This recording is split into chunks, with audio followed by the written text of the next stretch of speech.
Shalom Bapak Ibu Saudara-saudara sidang jemaat Tuhan dimanapun kita berada. Pada pagi yang indah ini kita kembali beribadah secara online. Mari persiapkan hati dan pikiran kita untuk menyambut pujian penyembahan kita dengan hati yang haus dan rindu. Kita boleh menikmati hadirat Tuhan pada pagi hari ini. Kita akan angkat satu pujian, satu hal yang rindu berdiam di dalam rumah Tuhan. Kita mau punya kerinduan yang tinggi menikmati hadirat Tuhan pada hari ini.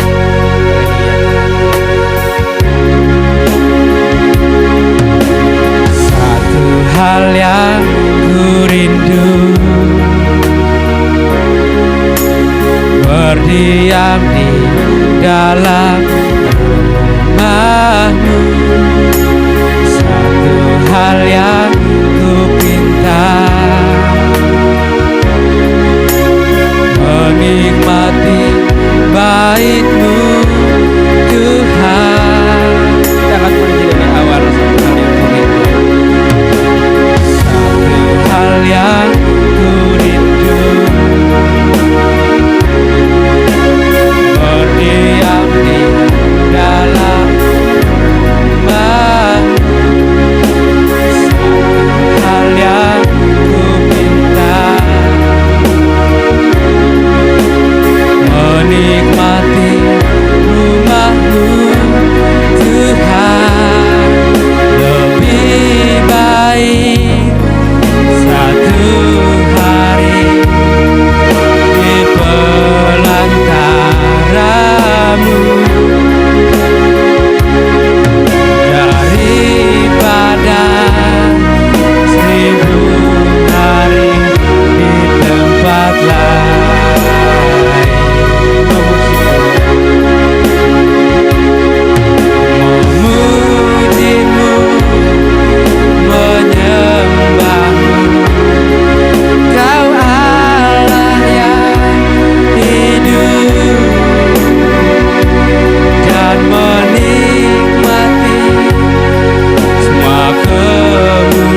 kerinduan kami Tuhan. Inilah keinginan kami Yesus. Glory, haleluya. Terima kasih Tuhan. Terima kasih buat anugerah-Mu Tuhan. Terima kasih buat kasih setia-Mu. Terima kasih buat kemurahan-Mu. Terima kasih Tuhan, terima kasih. Bapak Ibu Saudara sudah kemajuan dimanapun kita berada. Mari fokuskan pikiran-Mu, fokuskan hati saudara pada pagi hari ini. Karena lebih baik kita berdiam di dalam hadirat Tuhan. Lebih baik kita 1000 hari kita menikmati hadirat Tuhan daripada kita menikmati hal-hal yang lain yang tidak menyenangkan Tuhan. Mari fokuskan pikiran saudara pada pagi hari ini. Fokuskan hatimu untuk menikmati hadirat Tuhan. Undang Roh Kudus untuk memperbarui hidup saudara pada pagi hari ini. Terima kasih Tuhan, terima kasih. Terima kasih Tuhan, terima kasih Engkau baik buat kami Tuhan. Haleluya. Terima kasih Tuhan buat kebaikan-Mu. Haleluya. Bapak Ibu Saudara dimanapun kita berada, angkat tangan kita saudara, sembahlah Dia di Allah yang merindukan agar kita menikmati hadirat-Nya pada pagi hari ini. Kita angkat pujian ini dari awal, satu hal yang kurindu. Biar ini menjadi pengakuan kita, menjadi pengakuan yang komitmen kita yang pasti untuk kita mengikuti Tuhan sampai selama-lamanya. Haleluya Tuhan, haleluya. Satu hal yang kurindu, benar Tuhan, berdiam di dalam rumah-Mu.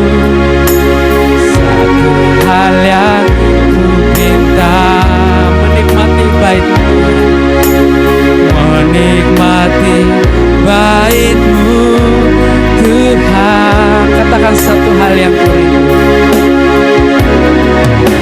satu hal yang ku rindu,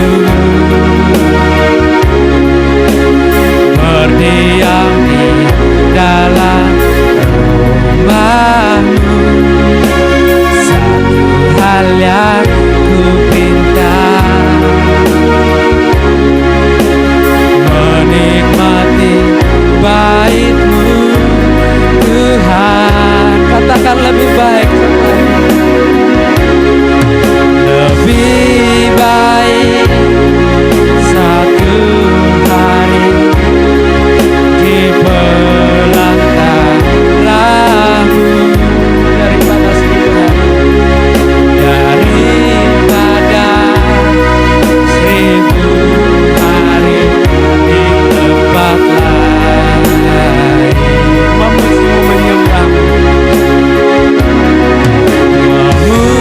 memuji-Mu, menyembah-Mu. Kau Allah yang hidup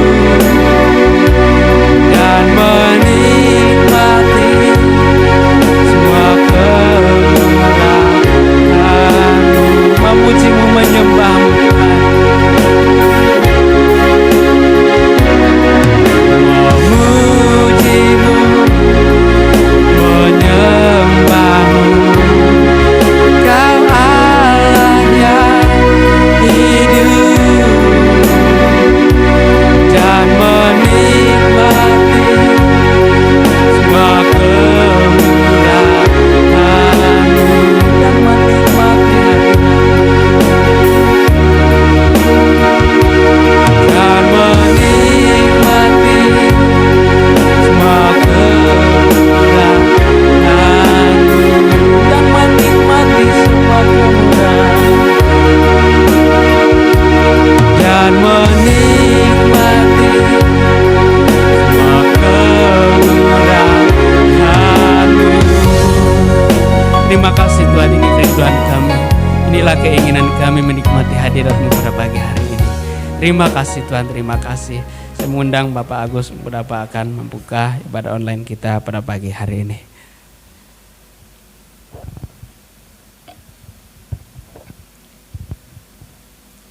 Lebih baik satu hari kami berada di pelataran Tuhan daripada 1000 hari di tempat lain.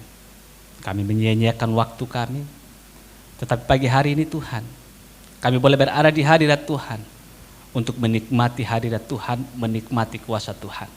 Sidang jemaat-Mu juga yang menyaksikan siaran online kami pagi hari ini Tuhan, lawat mereka sehingga mereka juga mengalami kuasa Tuhan pagi hari melalui ibadah kami pagi hari ini Tuhan Yesus. Dan kami berdoa di dalam nama Yesus, kami pertaruhkan ibadah kami ke dalam tangan kasih kuasa-Mu pagi hari ini. Roh Kudus menuntun, memimpin, menyertai. Biarlah ibadah kami pagi hari ini menjadi ibadah yang berkenan di hadirat Tuhan. Sidang jemaat juga Tuhan yang mengikuti ibadah online yang ada di rumah pagi hari ini, Tuhan memberkati, kuasa Tuhan menyertai mereka juga pagi hari ini.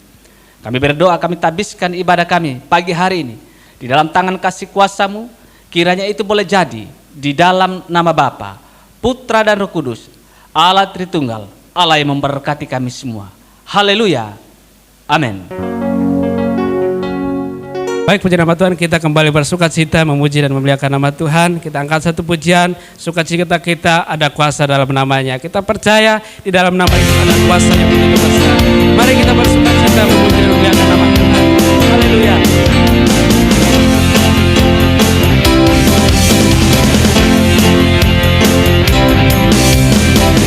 Namanya Tuhan, menara yang kota benteng perlindunganku. Allah yang perkasa, Allah yang perkasa, Dia Bapa yang kekal, gunung batu keselamatanku. Engkau yang termulia di bumi di surga, termasuk perkasa selamanya. Engkau yang berkuasa di dalam segala hal, ada kuasa dalam nama Yesus. Nama di atas segala nama, nama yang telah membebaskanku. Segala kuasa tunduk pada nama itu, Yesus Tuhan segala Tuhan. Nama yang telah membebaskanku, nama yang telah menyelamatkanku. Segala kuasa tunduk pada nama itu, Yesus Raja segala raja. Katakan Engkau yang termulia, Engkau yang termulia di bumi di surga, termasuk perkasa selamanya. Engkau yang berkuasa dalam segala hal, ada kuasa dalam nama Yesus. Ada kuasa dalam nama Yesus. Ada kuasa dalam nama Yesus. Ada kuasa. Ada kuasa dalam nama Yesus. Haleluya. Kita bersukacita memuliakan nama Tuhan kita, karena dalam namanya ada kuasa yang begitu luar biasa yang harus kita miliki. Amin. Buat kita semua, saya harap kita semua tetap bersukacita, karena sukacita itu pasti kelihatan dengan mata tatapannya dan lain-lain sebagainya. Ya, puji nama Tuhan, kita akan mendengarkan firman Tuhan.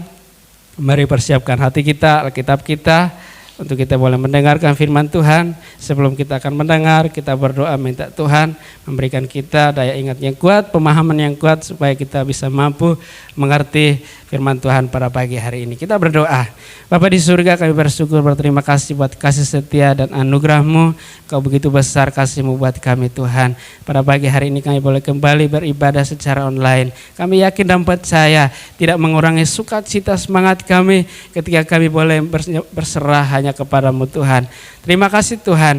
Pada pagi hari ini juga kami anak-anak-Mu Tuhan rindu mendengarkan firman-Mu. Kiranya Tuhan apa yang disampaikan melalui hamba-Mu Tuhan, urapan kuasa khusus dari kuasa-Mu memenuhi hikmat Tuhan, memenuhi Tuhan, sehingga apa yang disampaikan kami sidang jemaat yang mendengar boleh diperbarui, boleh diberkati pada pagi hari ini.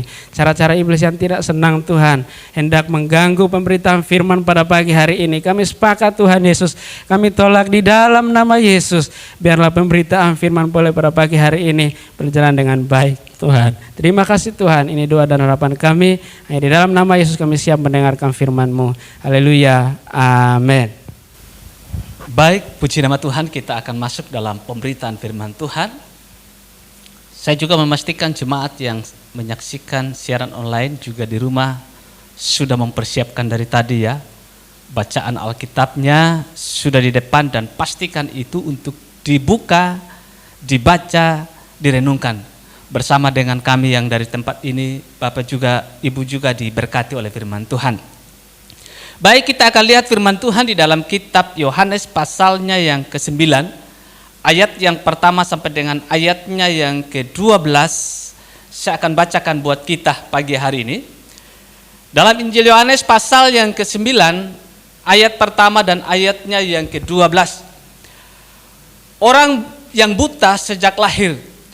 Waktu Yesus sedang lewat, ia melihat seorang yang buta sejak lahir. Murid-muridnya bertanya kepadanya, "Rabi, siapakah yang berbuat dosa? Orang ini sendiri atau orang tuanya sehingga ia dilahirkan buta?" Jawab Yesus, "Bukan dia dan bukan juga orang tuanya, tetapi karena pekerjaan-pekerjaan Allah harus dinyatakan di dalam dia. Kita mengerjakan pekerjaan-pekerjaan Dia yang mengutus aku.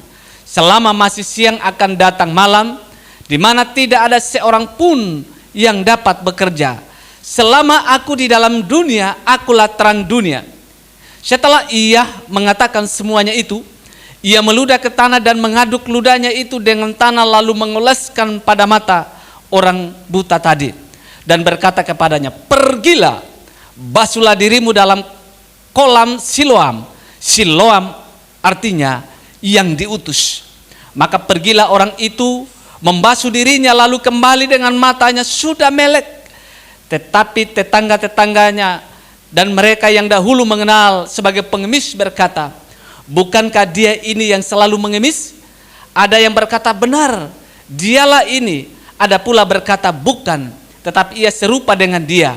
Orang itu sendiri berkata, "Benar, akulah itu." Kata mereka kepadanya, "Bagaimana mata menjadi melek?" Jawabnya orang yang disebut Yesus itu, mengaduk tanah, mengoleskannya pada mataku dan berkata kepadaku, "Pergilah ke Siloam dan basuhlah dirimu." Lalu aku pergi, dan setelah aku membasuh diriku, aku dapat melihat. Lalu mereka berkata kepadanya, "Di manakah dia?" Jawabnya, "Aku tidak tahu." Pagi hari ini, Bapak Ibu jemaat yang menyaksikan siaran online pagi hari ini, saya menyampaikan firman Tuhan berbicara tentang cara pandang manusia berbeda dengan cara pandang Allah. Kadangkala cara pandang kita dengan cara pandang Tuhan itu sangat berbeda. Perhatikan saudara, cara pandang manusia sangat berbeda jauh dengan cara pandang Tuhan. Pada suatu peristiwa dikatakan ada seorang buta. Ketika murid-murid Tuhan melihat orang yang buta sejak lahir ini, apa yang mereka tanyakan pertama kepada Tuhan pada saat itu? Ayat 1 dan 2 dikatakan waktu Yesus sedang lewat, ia melihat seorang yang buta sejak lahirnya. Murid-muridnya bertanya kepadanya, "Rabi, siapa yang berbuat dosa? Orang ini sendiri atau orang tuanya sehingga ia dilahirkan buta?" Cara pandang daripada murid-murid Tuhan yang mereka tanyakan kepada Tuhan pada saat itu bukan mengapa orang ini buta, apa penyebab orang ini buta, tetapi yang mereka tanyakan kepada Tuhan pada saat itu adalah siapakah yang berdosa? Apakah orang tuanya yang berdosa sehingga dia lahir dalam keadaan buta? Apakah sendiri orang ini sendiri yang berdosa sehingga ia menjadi buta? Bayangkan, yang mereka pertanyakan kepada Tuhan pada saat itu, apa yang menyebabkan dia buta? Bukan, tetapi mereka bertanya, siapakah yang berdosa? Cara pandang kita dengan cara pandang Tuhan berbeda. Bahkan di dalam ayat ketiga, apa jawab Tuhan kepada murid-murid Tuhan pada saat itu yang bertanya tentang dosa orang itu? Ayat yang ketiga dikatakan, bukan dia dan bukan juga orang tuanya yang berdosa sehingga dia menjadi buta. Tetapi dilanjutkan situ, tetapi karena pekerjaan-pekerjaan Allah harus dinyatakan di dalam dia. Bapak Ibu, bagaimana kita bisa membedakan bagaimana cara pandang Allah dan cara pandang kita sebagai manusia? Bagaimana kita bisa bedakan cara pandang manusia dengan cara pandang Allah? Sangat berbeda jauh sekali. Cara pandang Allah bukan melihat bahwa orang ini buta karena dosa. Manusia melihat bahwa orang ini buta sejak lahir karena dosa. Tetapi Allah melihat orang ini buta bukan karena dia berdosa. Tetapi Tuhan berkata ayat ketiga, supaya pekerjaan-pekerjaan besar Allah dinyatakan melalui dia. Hal yang kita perlu lakukan sebagai sidang jemaat Tuhan, mari kita mensinkronkan cara pikir kita dengan cara pikir Allah. Jangan kita mensinkronkan cara pikir kita supaya Allah ikuti cara berpikir kita, itu salah. Tapi kita mau bagaimana cara pikir Allah itu yang kita ikuti. Standar dan ukuran itu, standar ukuran Allah itu yang kita pakai. Kelihatan bagaimana orang-orang Farisi pada saat itu, ketika mereka melihat orang yang mengalami buta itu dianggap sebagai sebuah kutukan. Ketika orang yang mengalami sakit seperti kusta itu dianggap itu aib, bahkan divonis itu karena dosa. Tetapi Allah tidak memandang seperti itu. Cara pandang Allah berbeda dengan cara pandang manusia. Kalau cara pandang manusia dipakai standar karena itu dosa, akhirnya mengarah pada penghakiman. Menghakimi orang, ini si A ini begini karena dosa. Kita mulai mengutak-atik si B ini begini karena dosa. Si C sakit karena dosa. Tidak semuanya itu dipengaruhi karena dosa. Karena apa Bapak Ibu? Tidak semuanya sampah itu adalah sampah. Tidak selamanya sampah yang bau itu kita melihat dan tidak berguna. Coba perhatikan, kalau sampah didaur ulang akan menjadi sesuatu yang bermanfaat.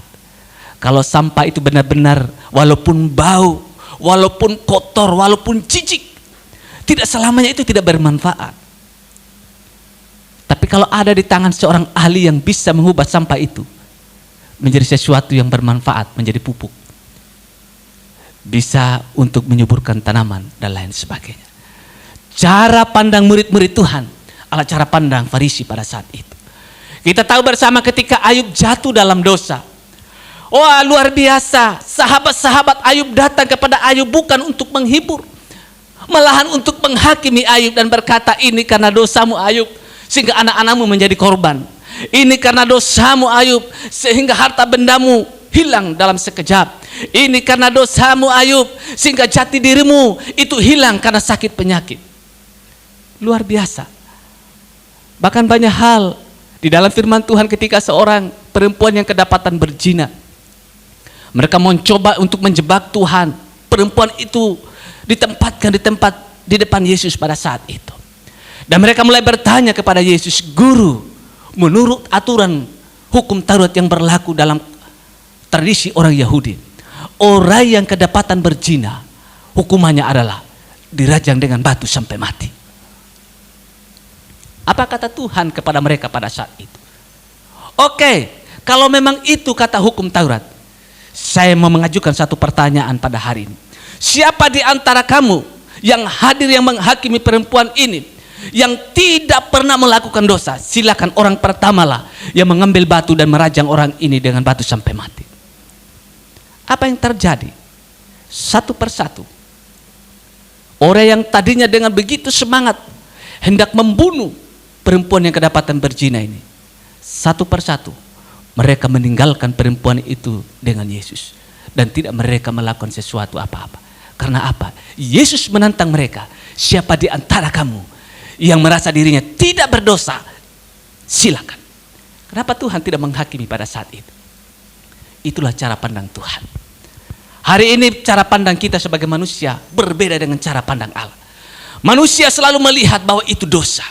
Tetapi Allah melihat bahwa ada rencana Tuhan melalui orang ini. Walaupun dia buta, bukan berarti karena dia berdosa. Dia buta bukan karena orang tuanya yang berdosa. Tetapi ayat 3 Allah berkata, supaya rencana Allah, pekerjaan-pekerjaan besar Allah dinyatakan melalui orang ini. Saya ketika baca firman Tuhan ini luar biasa. Saya dibangkitkan semangat. Sehingga kita memakai sekarang, bagaimana kita memakai standar ketika kita melihat keadaan di sekitar kita. Sekali-kali jangan kita memakai standar dan cara pandang kita sebagai manusia. Cara pandang kita kadang-kala mengarah pada penghakiman. Kita menjadi Tuhan atas sesama kita. Dan mulai kita mereka-reka, wah ini gara-gara dosa. Oh ini gara-gara karena dia melakukan hal-hal yang ini. Tidak. Kalau Allah memakai standar pada saat itu standar penghakiman, selesai kita. Memang kita tahu dalam Roma 3:23 dikatakan, karena semua orang telah berbuat dosa dan telah kehilangan kemuliaan Allah. Tetapi kita tahu karena begitu besar kasih Allah akan dunia ini, Ia rela datang, mati di atas kayu salib untuk memulihkan hubungan kita dengan Tuhan. Hari ini, yang pertama kita memakai standar ukuran Allah. Cara pandang Allah yang kita pakai hari ini bukan cara pandang manusia. Cara pandang manusia itu sangat jauh. Cara pandang manusia lebih banyak mengutak-ngatik tentang dosa dan dosa. Tetapi cara pandang Allah berbeda ayat 3. Supaya rencana besar Allah boleh dinyatakan melalui orang ini. Kadang-kala Allah mengizinkan sesuatu terjadi dalam kehidupan kita. Entah itu sakit penyakit, entah itu pergumulan yang besar, entah apa saja. Itu bukan selamanya karena kita berdosa. Tetapi ada rencana Allah. Seperti Ayub. Siapa yang tidak mengenal Ayub di negeri Uz pada saat itu? Ayub pasal 1. Dikatakan dia adalah orang yang saleh. Dia adalah orang yang jujur. Takut Tuhan. Mungkin kalau kita bandingkan dengan kehidupan keimanan kita. Sampai hari ini belum ada sesaleh Ayub. Apakah dia berdosa sehingga Tuhan izinkan itu terjadi? Tidak. Allah mengizinkan itu terjadi dalam pribadi Ayub. Untuk menguji sejauh mana iman Ayub lebih berserah kepada Tuhan. Dia adalah seorang pengemis yang buta dikatakan. Dia buta, bukan buta setelah dia lahir dan masih bisa melihat, dewasa dan buta, tidak.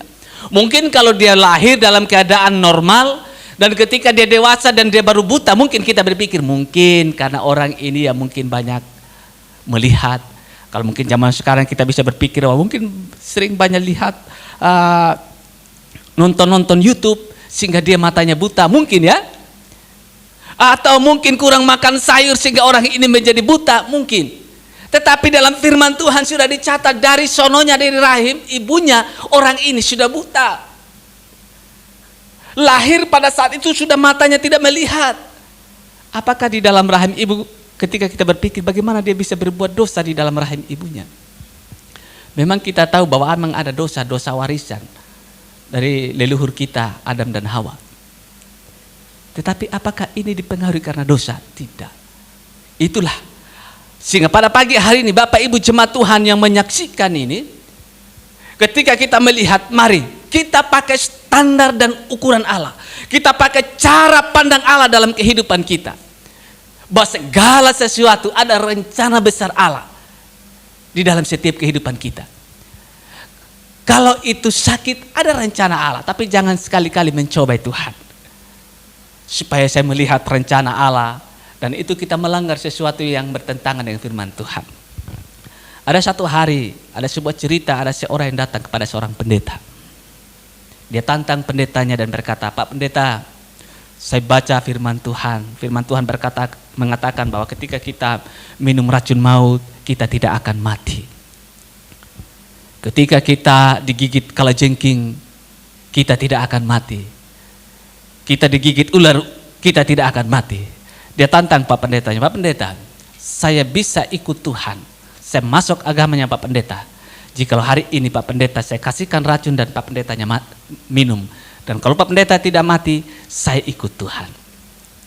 Tapi kalau Pak Pendetanya minum dan mati, maka saya tidak ikut Tuhan." Wah, jangan coba-coba. Hamba Tuhan itu penuh hikmat. Pak Pendetanya tidak menjawab. Dia katakan begini, "Oke, saya tantang balik. Di depan itu ada jurang. Bapak kan tahu di depan itu jurang. Ya, saya tahu. Sekarang saya suruh Bapak berjalan ke depan dan jatuhkan dirimu ke dalam jurang. Apakah Bapak bisa jatuh atau tidak? Tapi dalam firman Tuhan yang saya baca Pak Pendeta beda. Iya, itu konteksnya dalam penginjilan. Di dalam penginjilan zaman dulu Pak Pendeta katakan, dalam penyampaian firman Tuhan ada orang yang tidak senang, ada orang yang senang. Ada orang yang tidak senang, mungkin hendak menjebak, meracuni setiap penginjil-penginjil pada saat itu. Tanpa mereka tahu bahwa di dalamnya sudah ada racun yang mereka kasihkan. Dan ketika penginjil itu berdoa dalam nama Yesus, maka penginjil itu tidak akan mengalami kematian. Tapi kalau Bapak sudah tahu di dalam makanan itu ada racun dan Bapak makan, ya itu konyol katanya. Kita tidak bisa menyalahkan Tuhan. Saya mau katakan pagi hari ini, bahwa kita tidak bisa mencobai Tuhan. Dan semua penyakit yang ada dalam diri kita berkata, wah ini ada rencana Tuhan. Kalau sudah tahu itu makanan yang bertentangan dengan sesuatu dalam diri kita, jangan coba-coba dimakan. Sudah sakit perut sebentar ke belakang berapa kali dan kita berkata, puji Tuhan, ada rencana Tuhan hari ini sehingga saya sakit perut. Tidak, itu kesalahan. Nah demikian pula hari ini, kita memakai cara pandang Allah. So, cara pandang kita manusia sangat terbatas. Cara pandang kita manusia kadang-kala lebih mengarah kepada penghakiman. Kita kadang lebih menjadi Tuhan atas orang yang sedang mengalami sesuatu. Demikian pula orang-orang Farisi pada saat itu. Dan murid-murid Tuhan. Ketika murid-murid Tuhan itu pola pikir mereka belum diubahkan oleh Tuhan. Mereka punya cara berpikir sama seperti orang Farisi. Saya kemarin ketika dengarkan firman Tuhan yang disampaikan tentang kedewasaan rohani, itu memang luar biasa. Orang itu tidak akan mengalami kedewasaan roh kalau mindsetnya, cara berpikirnya itu belum dirubahkan. Seperti cara berpikir Kristus, dia akan menjadi seorang kekanak-kanakan. Hari ini cara berpikir kita harus seperti cara berpikir Kristus.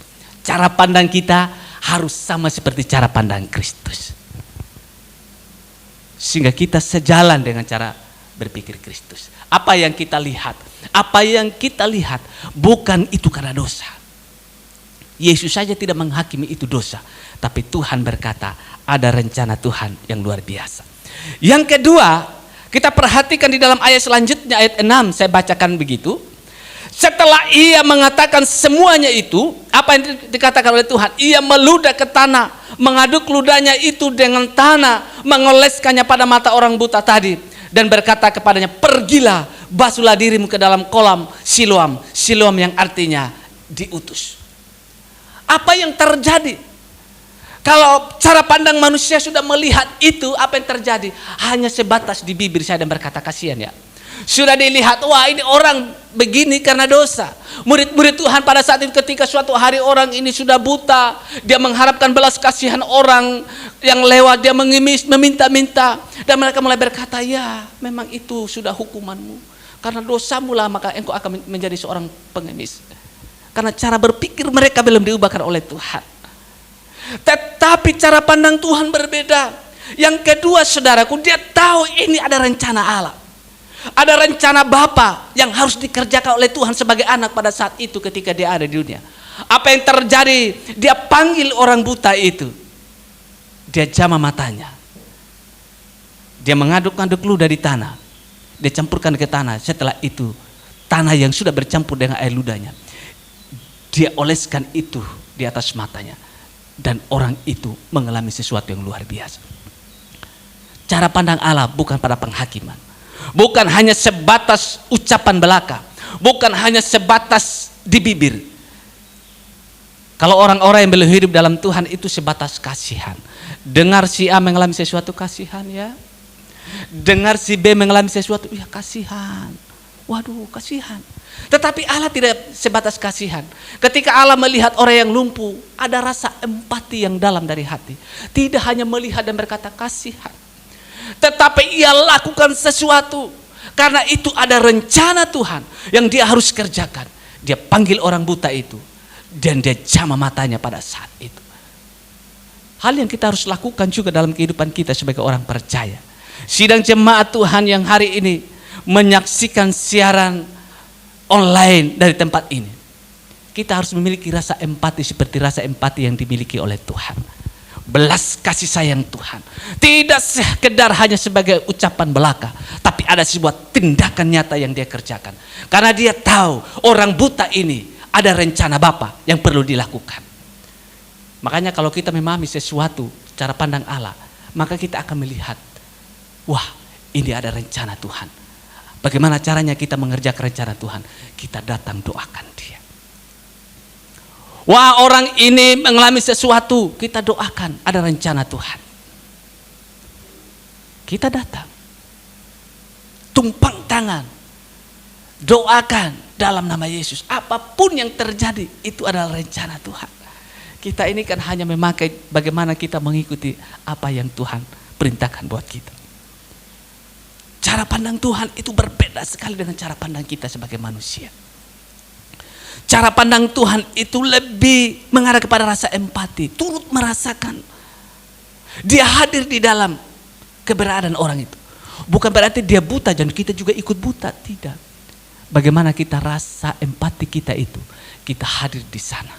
Tuhan merasakan betul bagaimana orang buta ini. Kita orang yang normal saja, pada saat kita mengalami sakit mata, satu sebelah aja tidak bisa melihat dengan normal. Waduh, susahnya bukan main.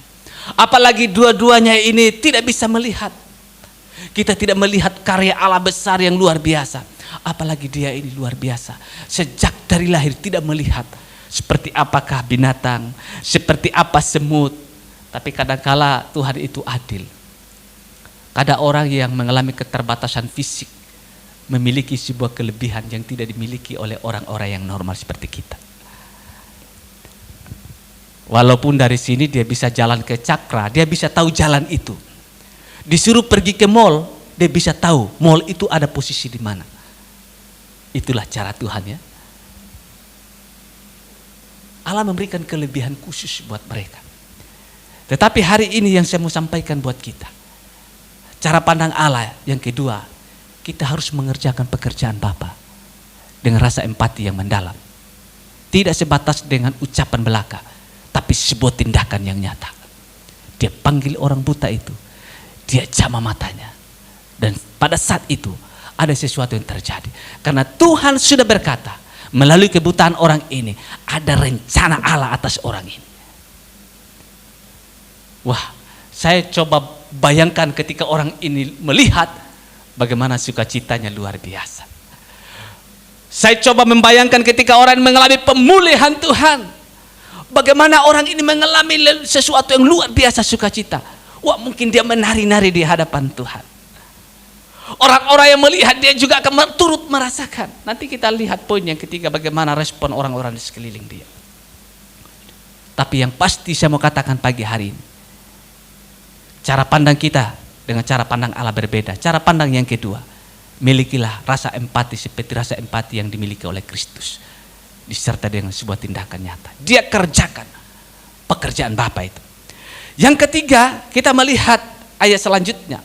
Ayat yang ketujuh dia berkata begini, dan berkata kepadanya, pergilah, basuhlah dirimu dalam kolam Siloam. Siloam artinya yang diutus. Pergilah orang itu, membasuh dirinya lalu kembali dengan mata yang sudah melek. Tetapi tetangga-tetangga mereka yang dahulu mengenalnya sebagai pengemis berkata, bukan dia ini yang selalu mengemis. Ada yang berkata benar, dialah. Ada pula yang berkata bukan, tetapi ia serupa dengan dia. Orang itu sini berkata, benar, akulah itu. Kata mereka, bagaimana matamu menjadi melek? Jawab orang yang disebut Yesus itu yang mengaduk tanah, mengoleskannya pada mataku dan berkata kepadaku, pergilah ke Siloam dan basuhlah dirimu. Lalu aku pergi, setelah aku membasuh diriku, aku dapat melihat. Ayat selanjutnya 12, lalu mereka berkata kepadanya, di manakah dia? Aku tidak tahu. Lalu mereka membawa orang yang tadinya buta itu kepada orang Farisi. Terus apa yang 14? Adapun hari itu waktu Yesus mengaduk tanah dan memelek mata orang itu adalah hari Sabat. Cara pandang yang ketiga, cara pandang manusia orang ini ketika dipulihkan Tuhan. Tuhan berkata ketika dia sudah mengoleskan tanah itu yang dicampur dengan air ludah di mata orang itu, Tuhan berkata, pergi ke kolam Siloam di sana dan basuhlah wajahmu di sana. Dan setelah itu engkau melihat. Siloam artinya diutus. Siloam artinya bersaksi. Siloam artinya menceritakan tentang kebaikan Tuhan. Tuhan berkata ada rencana Allah kepada orang buta ini. Memang benar digenapi rencana Tuhan. Ketika orang ini sudah melihat apa yang terjadi, orang ini pergi ke Siloam. Siloam artinya diutus Tuhan, pergi untuk bersaksi. Tetapi cara pandang manusia selalu saudara berbeda sekali. Ada yang mulai mencemooh dia dan berkata, siapa yang memelekkan matamu sehingga engkau bisa melihat? Orang buta yang berkata, Yesus namanya yang menjamah mataku sehingga aku melihat. Orang yang sudah tadinya buta, setelah itu dia melihat, tetangga-tetangganya pada mulai bertanya, bukan dia. Ada yang mirip dengan dia. Dan lain sebagainya, mencoba mencari-cari cara. Bahkan tidak sampai di situ. Orang ini mereka bawa kepada orang Farisi. Dan mereka mulai bertanya, mengadili dia. Mengapa engkau harus melihat dan engkau mengalami jamahan Tuhan pada hari Sabat? Kenapa Yesus orang berdosa, anak seorang berdosa ini bisa menyembuhkan orang pada hari Sabat? Wah, ini yang namanya si malakama. Makan buah si malakama. Artinya maju kena, mundur kena. Buta dianggap dosa. Ketika sudah dipulihkan Tuhan disalahkan, tidak boleh disembuhkan pada hari Sabat. Cara pandang manusia itu ya. Ketika orang mengalami kejatuhan diomongin.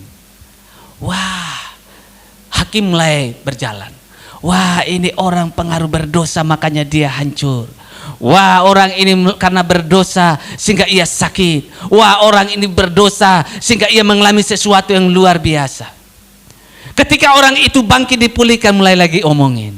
Wah, jangan-jangan ya, orang ini mulai pulih semalam, jangan-jangan dia berguru.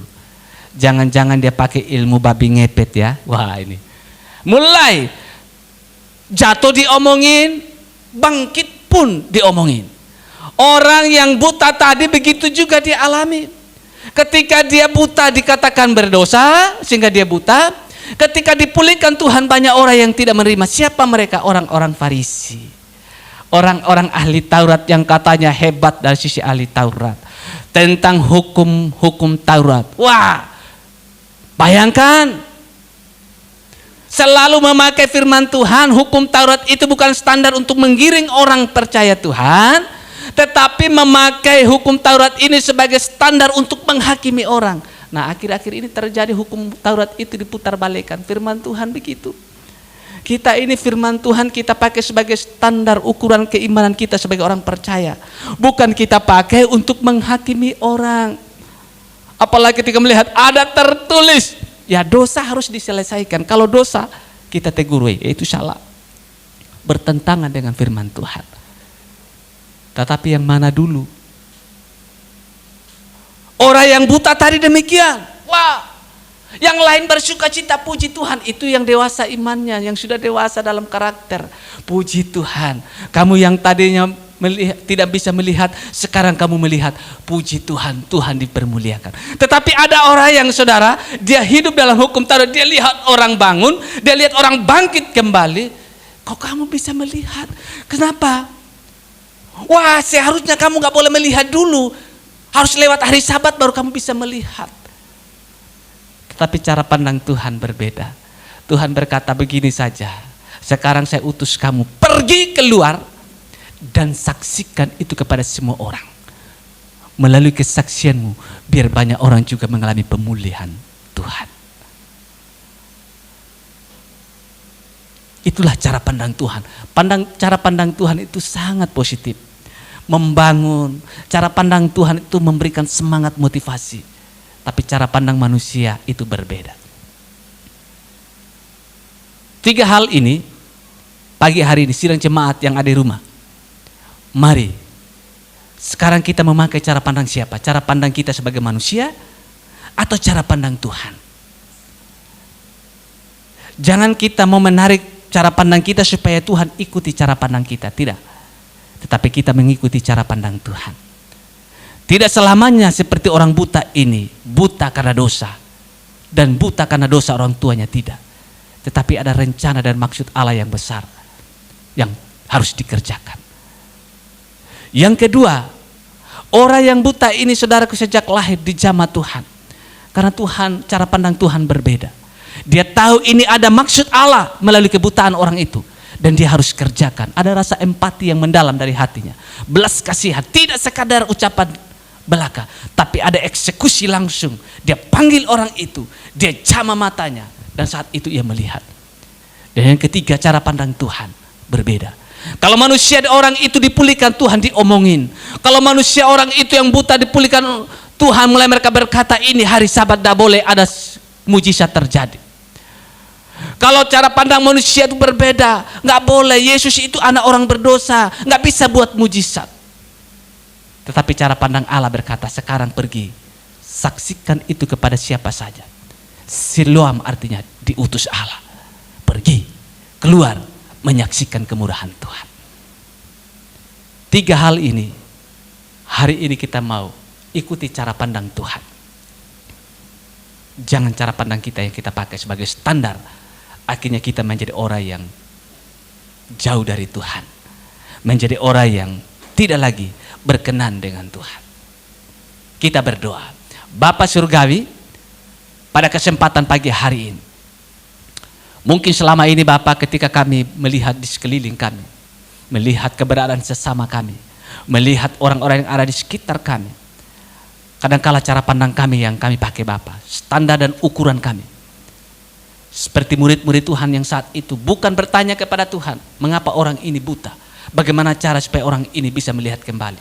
Tetapi yang mereka tanyakan kepada Tuhan, siapa yang berdosa. Mungkin selama ini kami pakai standar Bapak, bahwa segala sesuatu yang dialami itu karena dosa. Tapi Tuhan sendiri menjawab, tidak semuanya itu dosa. Karena ada rencana Tuhan yang besar melalui peristiwa-peristiwa yang dialami. Ajari kami Tuhan, supaya kami mengikuti cara pandang Tuhan. Kami memiliki rasa empati yang luar biasa Bapak.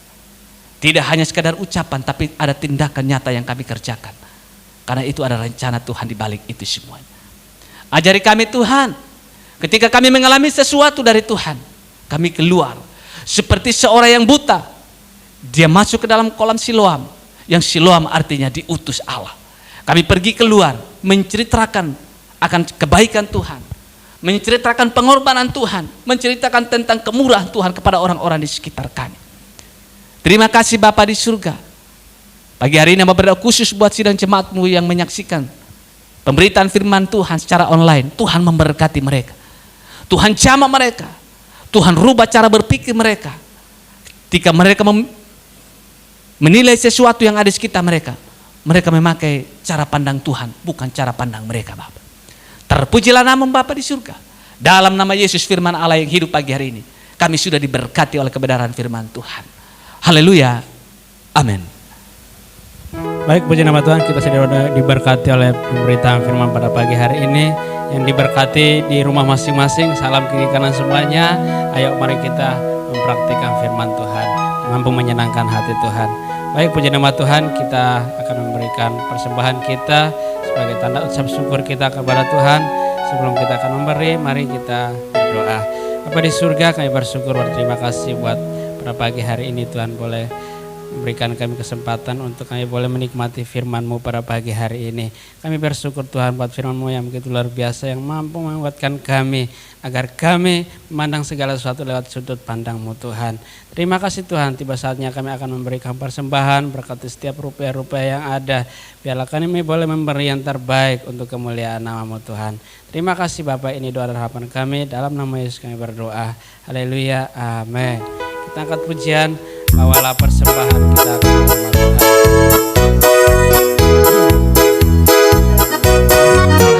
Bawalah persembahanmu ke dalam rumah Tuhan.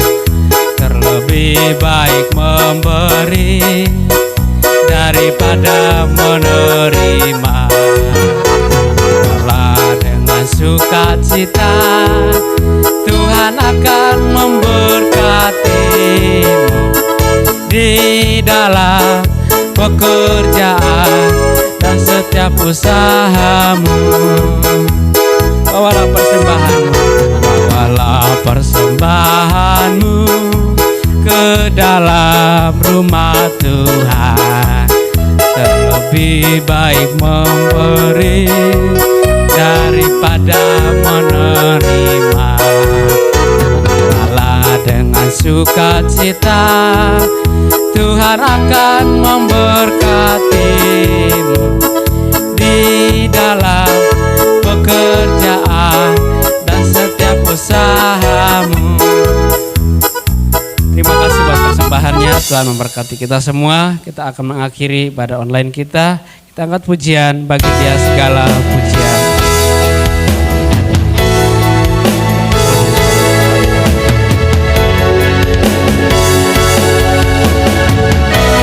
Bagi Dia segala pujian, hormat serta syukur kekal selamanya. Bagi Dia segala pujian, hormat serta syukur selama-lamanya. Bagi Dia segala pujian, bagi Dia segala pujian, hormat serta syukur kekal selamanya. Bagi Dia segala pujian, hormat serta syukur selama-lamanya, selama-lamanya, selama-lamanya. Bapak Gembala akan menutup ibadah online kita pada pagi hari ini.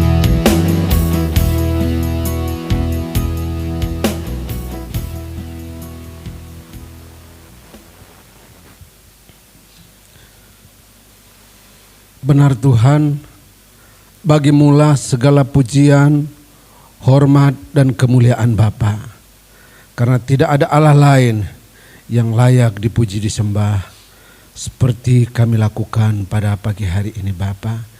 Kami bersyukur Tuhan buat penyertaan Tuhan dalam ibadah kami, mulai dari awal, pertengahan hingga kini akan berakhir. Namun sebelum kami mengakhirinya Tuhan, hamba berdoa Tuhan menyerahkan seluruh umat-Mu yang saat ini sementara berada di tempat tinggal mereka masing-masing. Engkau ada bagi mereka Tuhan, Engkau yang mengetahui segala pergumulan hidup mereka, beban hidup mereka yang saat ini mereka hadapi Tuhan. Jika yang sementara berada di dalam kelemahan tubuh Tuhan, jamah dan sembuhkan mereka, pulihkan mereka dengan kuasa darah-Mu Yesus, sehingga mereka akan sembuh dan mereka akan kembali melakukan segala rutinitas mereka, aktivitas mereka dengan baik Bapa. Juga hamba berdoa Tuhan, menyerahkan sidang jemaat-Mu yang saat ini mungkin sementara bergumul buat pekerjaan Bapa. Akibat dari COVID-19 ini Tuhan, mungkin mereka mengalami kesulitan di dalam mencari pekerjaan atau di dalam menambah penghasilan mereka. Kiranya Tuhan tolong mereka, buka jalan bagi mereka sehingga mereka akan menemukan jalan-jalan keluar dari Tuhan Bapa. Terima kasih Tuhan, kami berdoa Tuhan buat anak-anak-Mu yang sementara bergumul Tuhan tentang ekonomi di dalam rumah tangga, ekonomi di dalam kehidupan mereka Tuhan. Tuhan, mari Tuhan Engkau bukakan jalan-Mu, nyatakan kuasa-Mu. Kami percaya Tuhan memiliki banyak cara untuk menolong setiap anak-anak Tuhan. Bahkan orang yang tidak percaya pun kadang Tuhan memakai untuk memberkati dan menolong kami Tuhan. Oleh sebab itu kami tetap berharap dan bergantung sepenuhnya kepada Engkau saja Bapa. Hamba berdoa menyerahkan anak-anak-Mu yang duduk di bangku pendidikan saat ini Tuhan, yang sementara mengikuti pendidikan, pelajaran secara online Bapa. Kiranya Tuhan tolong mereka yang mengalami kesulitan tentang handphone atau paket data internet. Tuhan juga tolong mereka, bukakan jalan bagi mereka sehingga mereka bisa dapat mengikuti semua pelajaran yang ada Bapa. Terima kasih Bapa, terima kasih. Kami berdoa menyerahkan semua aktivitas kami sepanjang minggu di depan ini Bapa. Mulai besok Tuhan, di dalam kami menjalankannya, kiranya Tuhan menyertai dan memberkati kami. Ajarkan kepada kami supaya kami mengerjakan segala sesuatu seperti kepada Tuhan dan bukan kepada manusia. Dengan demikian takut akan Tuhan akan selalu menyertai kami, dan kami percaya berkat Tuhan juga akan mengalir mengikuti anak-anak-Mu Bapa. Terima kasih Bapa, terima kasih. Hamba berdoa Tuhan menyerahkan kegiatan kerohanian kami sepanjang minggu ini juga Bapa. Kami sementara mengadakan kunjungan-kunjungan Bapa. Kiranya Engkau tolong kami Bapa, fisik kami, kesehatan kami Engkau memberkati, sehingga ketika kami datangi anak-anak-Mu Tuhan, mereka juga akan diberkati, mereka juga akan dikuatkan, mereka diteguhkan Bapa. Terima kasih Tuhan, kami berdoa Tuhan buat pemerintahan kami yang sementara berusaha untuk menurunkan tingkat penyebaran virus COVID-19 di kota kami ini Bapa. Tuhan beri hikmat dan akal budi kepada mereka, sehingga mereka mampu Tuhan menurunkan angka tingkat penyebaran COVID-19 di kota Mataram ini Bapak. Sehingga dengan demikian kami akan diberi izin Tuhan untuk kami bisa memulai kembali kegiatan rutinitas kami, ibadah secara berjemaah di tempat-tempat ibadah yang sudah kami pakai seperti biasa sebelum COVID-19 ini Bapak. Terima kasih Tuhan, kami berdoa Tuhan buat masyarakat pada umumnya juga Bapak. Engkau berikan kesadaran penuh kepada mereka Tuhan. Anjuran-anjuran pemerintah, protokol kesehatan yang sudah diberikan Tuhan. Selalu memakai masker ketika keluar rumah Tuhan. Selalu mencuci tangan dan menjaga jarak Tuhan. Tuhan Engkau tolong sehingga semua kami masyarakat akan sadar, sehingga kami dapat membantu pemerintah untuk menekan angka tingkat penyebaran COVID di kota kami ini Bapak. Terima kasih Tuhan, terima kasih. Kami berdoa Tuhan, sekali lagi menyerahkan kegiatan kami sepanjang minggu ini Bapak. Anak-anak-Mu yang akan bekerja, mungkin setelah ibadah ini Tuhan ada yang melanjutkan aktivitas mereka, Tuhan menyertai dan memberkati. Dan mulai besok juga mereka melakukan, Tuhan menyertai dan memberkati. Biar kami akan mendengarkan kesaksian-kesaksian yang luar biasa, karena anak-anak-Mu diberkati Bapak. Terima kasih Bapak, terima kasih. Bapak Ibu yang sementara berada di rumah, mari angkat tanganmu dan terimalah berkat Allah pada pagi hari ini. Kiranya berkat damai sejahtera dari Allah Bapa, kasih karunia dan anugerah dari Tuhan kita Yesus Kristus, serta penyertaan Roh yang Kudus akan tetap menyertai kita sekalian mulai dari saat ini sampai Maranatha, Tuhan menjemput kita di awan-awan. Dalam nama Tuhan Yesus Kristus kami sambut berkat-Mu. Haleluya. Amin. Baik Bapak Ibu Saudara-saudara, kami hanya informasikan bahwa kita masih menjalankan kegiatan kunjungan dari kami. Kami akan menginformasikan lewat WA ketika kami akan mendatangi Bapak Ibu Saudara. Hari Rabu dan hari Kamis kami bekerja akan mengunjungi Bapak Ibu untuk mengadakan persekutuan singkat di tempat tinggal Bapak Ibu masing-masing. Dan kita doakan terus supaya situasi mulai membaik, sehingga zona hijau di kota kita untuk kita bisa memulai kembali ibadah secara berjemaat. Ini saja informasi dari kami. Selamat siang, selamat hari Minggu. Tuhan memberkati kita semua. Shalom.